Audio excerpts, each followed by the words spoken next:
And so God has led us on this great mission, and he re-emphasized to me over and over while we're on this trip out of James 1:27. And here's what James would say about religion. If you want to live a good religious life, here's the deal. James 1:27 says, religion that God our Father accepts as pure and faultless is this: to look after orphans and widows in their distress and to keep one's self from being polluted by the world. What is God's heart? His heart is for a widow and an orphan, that they might have living hope. Well, Aaron and I went, and I asked Aaron if he would just share just briefly just a couple of things that impacted him while we were on the trip. Go for it, Aaron. Hey, everybody. So I don't really know where to begin. The trip was just unbelievable. God worked so well, like so amazingly, beyond anything that I could ever imagine. But just a couple points where I really felt God's love and the love of other people there. One point was when we first arrived, Bishop Jacob, he sat us down once we got there, and he washed our feet, and like that was just very humbling. But then after that, he turned to me and said, "Welcome back home, my son." And like, as many of you know, I grew up without a father, and so that just really hit me. Just like I have felt God's love before, but just this man, he just calling me his son. And another point, he said that whenever he looks at me, he's reminded of his son Daniel, and it just kept hitting me whenever he said anything like that. There was another time we were praying over these two groups of people from the persecuted church there. They had walked like 70 miles or more to get to the convention, and it was before they were leaving. We prayed over them, and we got to hear some of their stories. And as we were praying over them, this woman came in with her two sons, and she was saying how her husband has died and she's a widow now, and asking if they would take her two sons into the orphanage. And we found out from Jacob that, well, she was 25 years old and her husband had died, and in India, you don't get remarried. So pretty much her life as she knows it, unless she learns a trade, her life is pretty much over as she knows it. And so that was just very sad to hear, and I guess there's a lot of stories like that. But there was one other time I just want to share about. We were in an orphanage about 20 minutes from where we were staying in Managuru, and it was late at night, and we were about to leave the orphanage, and before we did, the orphans laid hands on us and prayed for us. And that was just the most humbling thing. Like, these kids who have nothing, they turned and laid hands on us. And yeah, so those are just a few points that just really hit me. And yeah. Amazing, Aaron. to have orphans lay hands on you and pray is something I hope all of you have the opportunity one day. God hears those prayers. Before we go on a journey this morning and share with you and let you see some of India, I want you to see this is our home in India. This isn't where we stayed. It's too dangerous there. We can go visit this place in the daytime. At nighttime, it would be dangerous for white people to be here. And but you see at the top, GTSSS, again, Gospel for Tribal, Social Society.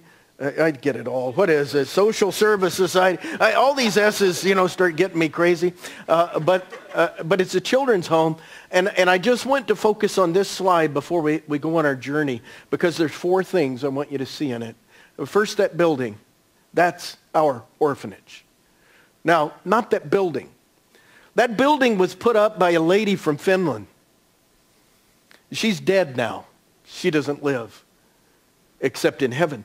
Her name is on a plaque, but I want to tell you about her just for a moment. At 18, she was 18 years old, and God called her to go to India. She never went all of her life. She's in a nursing home, about to die. And someone in Finland that Bishop Jacob was visiting said, I want you to meet this lady. The minute he walked into the room, the tears just flowed down her face.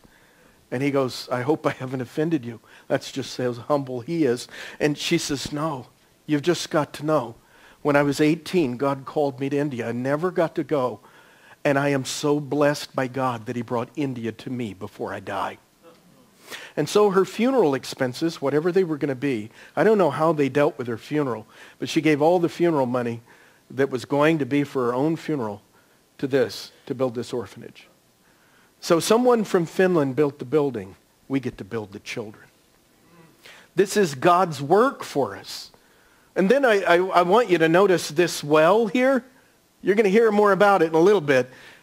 It's an electric well. This one is high-powered. Man, this is great stuff. But I'm going to tell you about the well.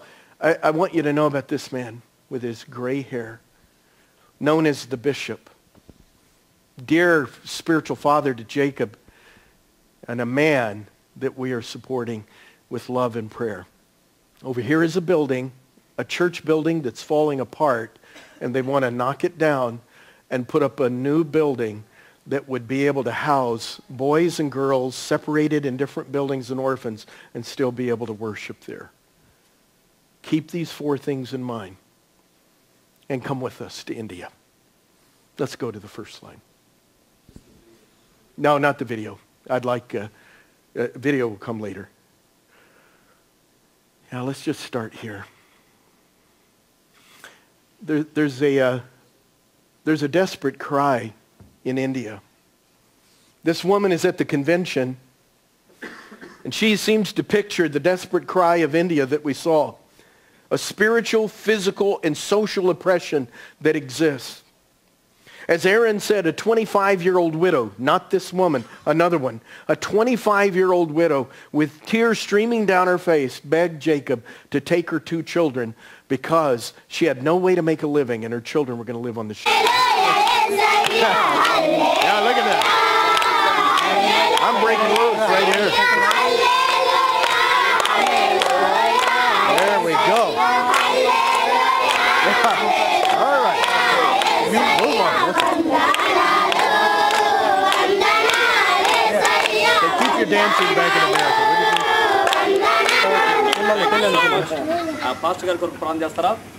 All right, and then last of all.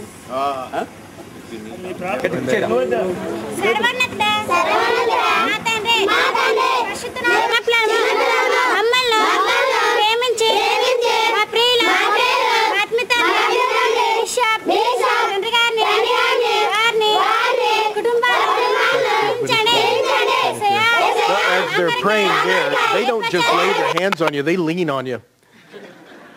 And then afterwards, I pull my head up, and then they charge, and it's just about knock you over. What a wonderful dedication of the orphanage. Well, we're almost done in our journey, and let's go to the next one. They're about knocking me over as they pray and love on you. This is Bishop and his wife. You can see his left leg sticking straight out. He has no kneecap and his knee is fused. He's been beaten so many times, and he ministers in over 70 villages. When he first came to know Jesus, his wife, who is there in the yellow shawl, got an assignment with men in the village to come beat her own husband. That happens very regularly. Now they serve together, both knowing Jesus. And Aaron and I and Bishop Jacob are praying for them. We're given lays and great honor everywhere we go.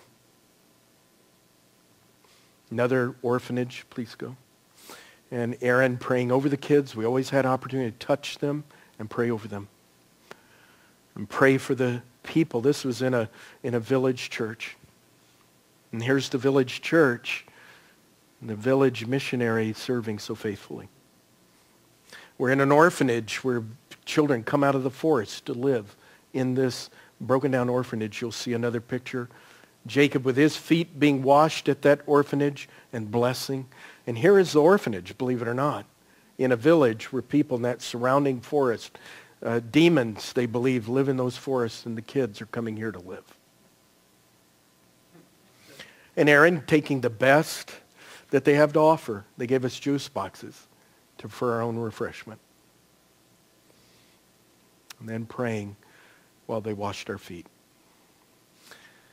While we were praying in this village, someone was channeling in a hut right next to us. We were reminded of the demonic powers because of Hinduism. This couple, wife has a thyroid tumor. We prayed for healing. But we were able to help them even more. We got them a bike. This is the way they get around in the country. And not only this missionary who's planted that church and works in that village orphanage with the children from the forest. This man, beaten many times, has planted 7 churches. And we got a scooter for Bishop over on the right, and he sticks that stuck leg right up there on those, right up here on this, and off he goes. 70 villages. Yeah, nothing stops him. Well, what do we do? Well, first, we must continue to pray. God has called us to give. A little over $1,000 could put in a Jesus water well. And I'm not saying that this is something all of us or any of us, but just $15,000, a new building for our orphanage. $35,000 builds the rest of that place and the elderly property. And it goes on and on. There's a Hyderabad project in the major city.